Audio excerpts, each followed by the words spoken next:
Well, the world will be watching the Kennedy Space Center in the coming days, where NASA hopes to launch its first trip to the moon in 50 years. That's right. The countdown begins on Saturday for the Monday morning launch.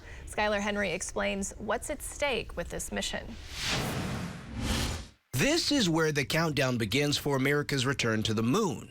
NASA's most powerful rocket ever is on the launch pad, ready for Monday's liftoff, an unpiloted mission called Artemis 1. It is absolutely breathtaking. Charlie Blackwell-Thompson is the space agency's first female launch director. It's going to return our nation to the moon, and it is going to pave the way for our next steps in exploration. The flight is a $4 billion test run for the 322-foot rocket carrying the Orion crew capsule. With only mannequins on board, its 42-day mission will venture into distant orbit, then splash down in the Pacific. NASA Administrator Bill Nelson says the idea is to push the rocket to its limits. The test pilots call it pressing the edge of the envelope, and that means it's risky business. If all goes well, a future mission will bring astronauts to the moon's South Pole for the longest lunar visit ever. The first landing to 2025 is going to be 6.5 days. Eventually, we're going to have a habitable rover.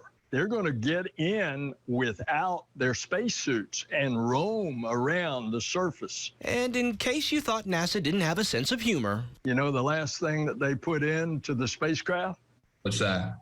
Snoopy in his astronaut spacesuit. And when we are in 0G going to the moon, you will see Snoopy right there in the camera. Back on Earth, more than 100,000 people are expected to pack roads and beaches near the Kennedy Space Center to watch the historic liftoff.